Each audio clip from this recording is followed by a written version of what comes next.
오늘 말씀은 고린도후서 7장 말씀입니다.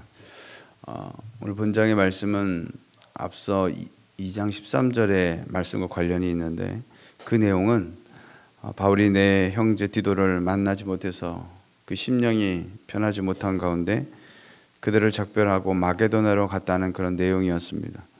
오늘 본문 5절에도 보면 우리가 마게도냐에 이르렀을 때에도 우리 육체가 편하지 못하였고 사방으로 환난을 당하여 밖으로는 다투며 안으로는 두려움이었노라 라고 말씀하고 있습니다.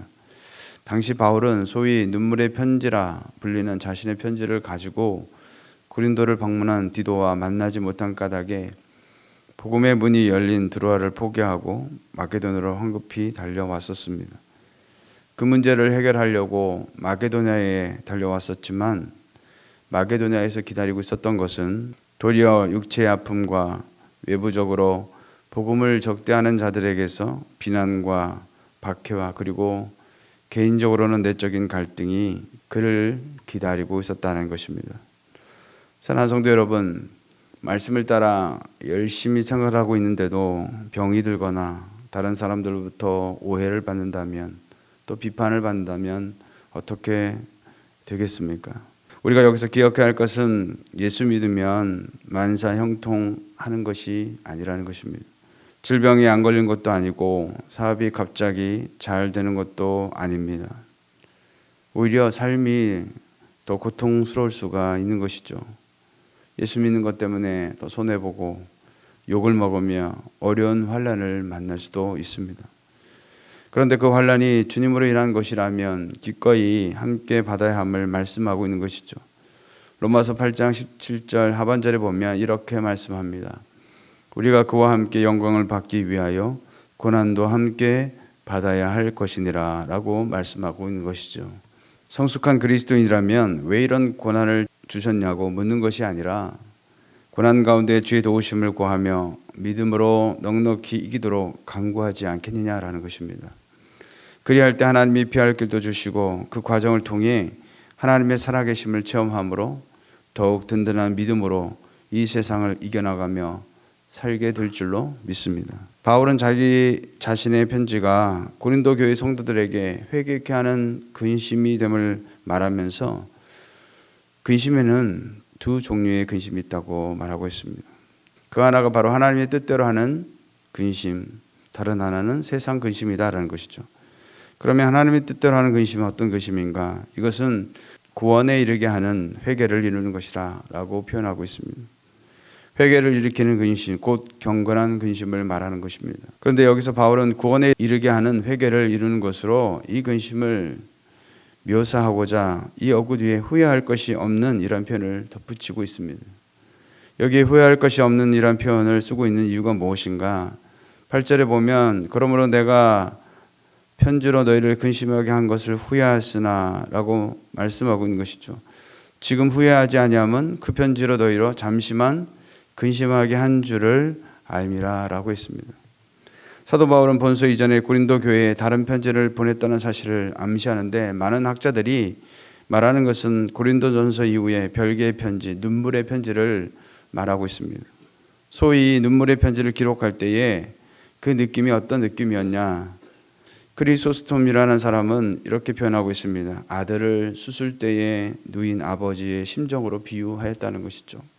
즉 아버지는 아들이 수술을 받으면서 고통하는 모습을 보고 후회를 하게 되지만 그 수술로 인해서 완치될 것을 알고 나니까 후회가 아닌 즐거움을 갖게 되었다는 것이죠.